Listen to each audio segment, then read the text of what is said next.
अस्सलाम वालेकुम दोस्तों, क्या हाल है। उम्मीद है सारे ठीक ठाक हो। सो हसने खेडने हो, सो अपनी ज़िंदगी ने खूबसूरत से पहलूँगी हसनिया खेडनिया गुजारने हो। सो मेरा नाम है दोस्तों मोहम्मद सकलैन। तुम तकन लगे हो सकलैन ट्रैक्टर AJ के यूट्यूब चैनल।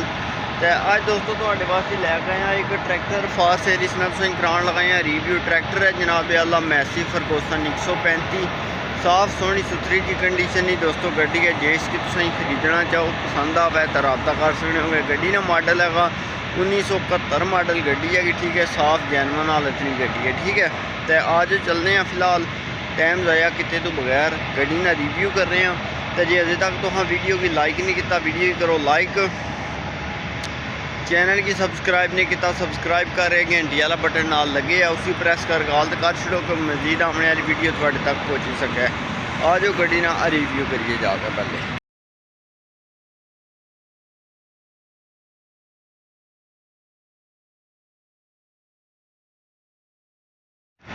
तकिए दोस्तों कैसी लगी है गड्डी, यकीन जानो सोहनी सुथरी साफ की गड्डी है। मुनासिब प्राइस की गड्डी है। जिसकी तुम खरीदना चाहो तो तुम मेरे नाल रब्ता कर सकते हो। रब्ता नंबर जोड़ा लिख लो। उस तो पहले गड्डी की लोकेशन दसते हैं तुम। गड्डी की लोकेशन आज़ाद कश्मीर शहर कोटली है।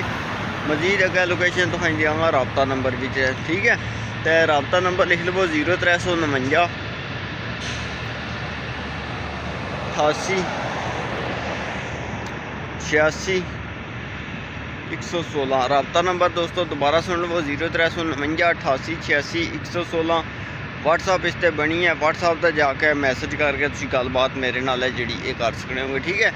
तो मिलने हैं दोस्तों नेक्स्ट वीडियो जे अजे तक तो वीडियो की लाइक नहीं किया वीडियो करो लाइक, चैनल की सब्सक्राइब नहीं किया सब्सक्राइब कर। घंटी वाला बटन नाल लगे है उसकी प्रेस कर हाल तो ज़रूर करें कि मजीद आने वाली वीडियो है जी थोड़े तक पहुँची सके। ख्याल रखियो अपना, दुआवां याद रखे। बंदा इन्ह चीज़ की मोहम्मद सकलैन आखने तुम तकन लगे हो सकलैन ट्रैक्टर AJ के यूट्यूब चैनल मेरा। ख्याल रखे। अल्लाह सुनने वाला है।